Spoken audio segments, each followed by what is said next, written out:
We've all had, what was I thinking moments, and times where we've said something that really made a conversation uncomfortable. Worse, some of us have torpedoed relationships or deals with things we unintentionally said or did. Moments where we shot ourselves in the foot. This video is about how to save ourselves the time and stress of recovering from the fallout of unwise, not fully vetted words, decisions, and actions. So let's dive in.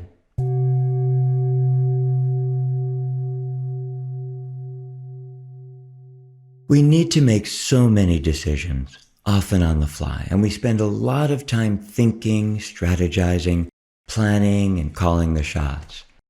And not only does this require a ton of mental energy, but it keeps us in our heads a lot, and it's just not optimal for wise decision making. Being so concentrated in our heads makes it harder for us to notice our intuition and other subtle cues that we can be aware of. Critical information that's really got the potential to either undermine or enhance our success. So let's take a look at some ways we can make wise decisions and avoid shooting ourselves in the foot. Again, let's start with a personal story of how ignoring and overriding my own awareness totally bit me in the butt. And I share this with a hope that expressing this to you will raise the odds that you don't have to go through this. Have you ever been in a situation like this? My director of development was a soft-spoken guy. He could read people well, and he was great at closing deals. His most effective team member was a data analyst. And one day, the development director approached HR and then me about his desire to let the analyst go. He said the analyst had a tendency to unskillfully confront people, and that this was impairing team dynamics. Because the analyst was such a strong performer, I guided the director to better support the analyst's behaviors through quarterly performance reviews and to send the analyst to communication skills training. I was very pleased with myself. A few months later, the director of development resigned out of frustration. One of those gut punch moments for me. Not only because he was so damn good, but because in that moment I saw those prior discussions with him.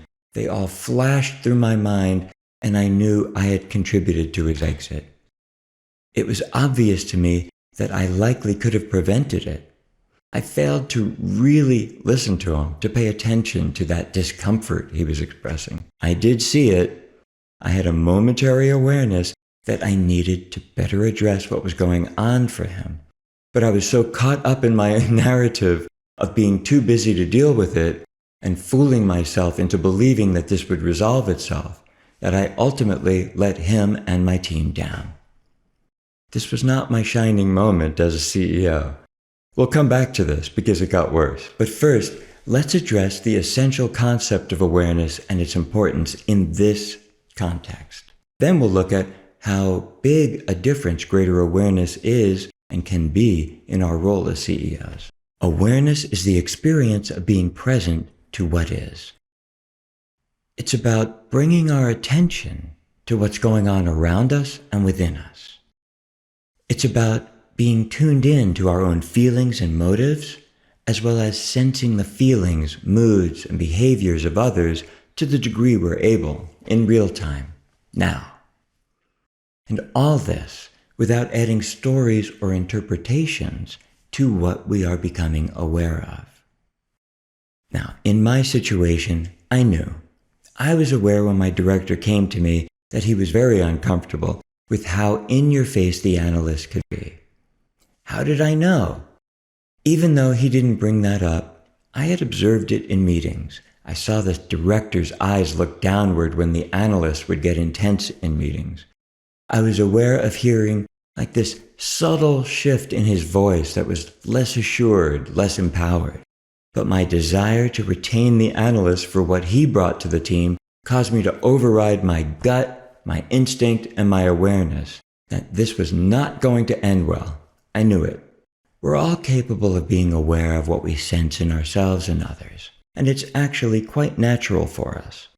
But since our culture has not prioritized this ability, most of us haven't really developed the talent for registering and honoring the value of what we become aware of.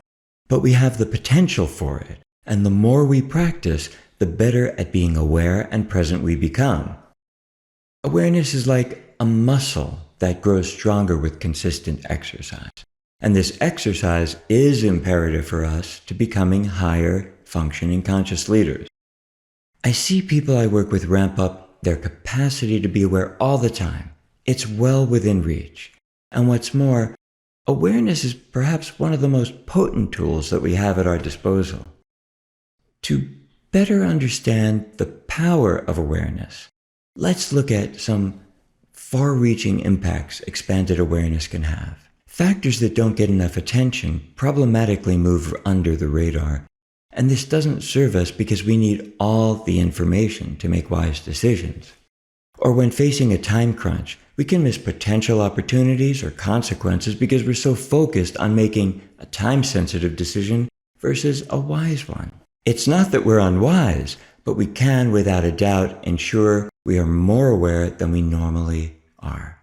The truth is, CEOs can't afford not to consider, meaning we have to consider, what's going on inside of ourselves and how that's influencing the ways we're relating to or approaching an issue. Self-awareness gives us a more holistic perspective. It provides us with valuable internal data that we can use to make better decisions. The key to and the benefit of raising our degree of awareness is that it gives us a richer, more comprehensive view of any given situation. It helps us to see, sense, discern the bigger picture, as well as the details involved in their impact. Now, back to my story.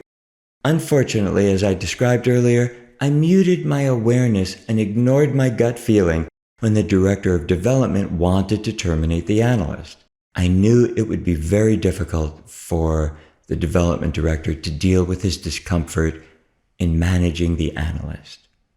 I set us up for a high-impact loss of talent and time, and we all suffered the consequences. In my experience, life has a way to really drive home lessons. So just to make sure I learned this lesson, the analyst left soon after. His stated reason for leaving was that the greatest value he was getting from his position and his work with us was what he was learning from the director, who was now gone. Life's perfection. Awareness helps us to be more attuned to what's going on. The more aware we are of what we see and feel in situations, the better able we are to respond wisely. This more whole awareness of stakeholder needs provides us with richer information that can guide our leadership. And it's not just them we're seeing with greater clarity, it's ourselves. That can seriously save us when we're steering off course. Awareness can shine a light on those moments when we're overriding what we know needs to be addressed. It can save us time. It can save us headaches. It would have in my situation. If we consciously pause, we give ourselves the opportunity to become aware of both the obvious and more nuanced aspects of our situations, our intuition, our gut feelings. From there, we can decide and act from that clearer, calmer, wiser place.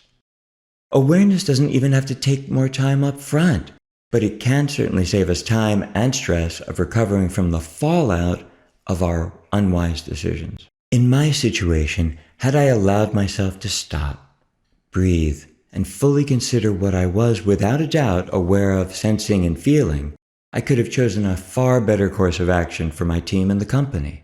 So I learned. Yes, we can all benefit from being more aware in our lives and roles as CEOs.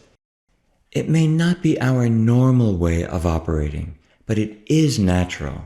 Hey, we were exceptionally aware as children, and now it's just a matter of getting back into the swing of it. The more we practice being aware, the richer the awareness and the more readily available it will be to us. Finally, as awareness begins to flow, our leadership begins to flow. There's more content on the evolvingceo.com website, as well as info on how we can connect. I'll leave the link down below so you can check it out. Lead well and wisely.